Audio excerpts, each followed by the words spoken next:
Welcome to Inside the Tornado. I'm Travis Chell, here joined with head women's basketball coach Michael Phelps. Michael, thanks for joining us here this morning. Glad to be here. We'll start it off with a easy one, hard one, I don't know. But what's an interesting fact about you that our viewers might not know?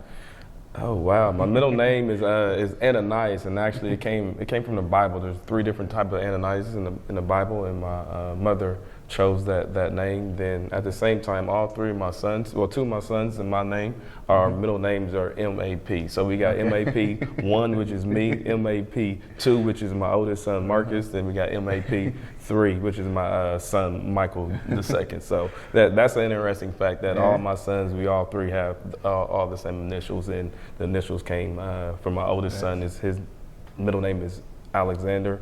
Then my second son, his is Ananias, like mine. So that's an interesting fun fact about my family. That is interesting. I don't know how many people think about the middle initial and having that out there. I know. I don't think my parents did, and I ended up with TLC, so it turned out all right. But they're a loving kid, that's right. About to embark here on your second season, your first one as full head coach last year, the interim head coach. What did you learn from last year, and what have you tried to instill here in your program this year?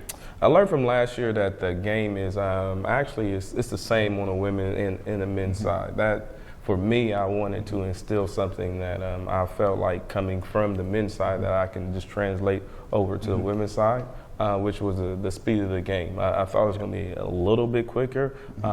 It's not as fast as I thought it was going to be, but that's one thing that I really felt like is going to be a good for this program moving forward.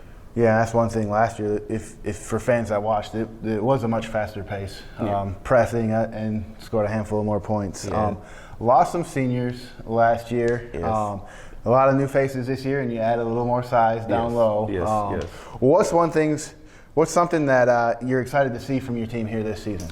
This season, I want to see us grow. We have a lot of freshmen that came in, and I'm tremendously thankful and grateful for those families and trusting their young ones with me. One thing I want to see this team, like I said, is grow and understand that for me personally, it's going to be a process. We're young, but we do have a hard non-conference game. So just small little nuggets and taking those small victories, even when we don't win at the end of the day as far as the win-loss column, but just something that I see as a head coach, and I see my program going in the direction that I would like it to steadily go, and which is always up.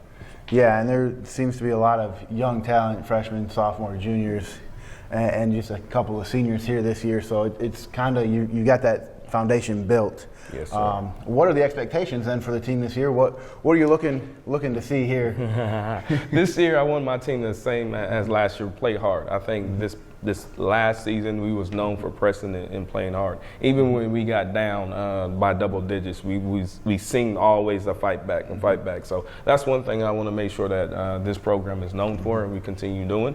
Is just playing hard from the tip off to the end. I know that we're going to have some games that will be close and we might win or we might lose. But at the end of the day, like I said, I want my program to be known for playing hard. And I think my freshmen will, by the second half of the season, with our non-conference schedule, I'm pretty sure they will not be freshmen anymore. They'll be sophomores. They'll be sophomores. Yeah, talking about that schedule, the Tornado play, I believe, 5 NCAA tournament teams from a season ago. Yes. Starts out with two tough contests at Converse here this weekend, where they'll play Limestone on Friday night at 5 p.m. and Lincoln Memorial on Saturday at 2 p.m. Those games can be found, links to see those can be found on kingtornado.com. All season long, home games for the Tornado will be on the Tornado Sports Network as part of the Conference Carolinas Digital Network, as well as BTS Power 7 HD 207 for BTS customers here in Bristol, Tennessee. For Michael Phelps, I'm Travis Chell of the Tornado Sports Network. We thank you for joining us for this edition of Inside the Tornado, and we'll see you next time.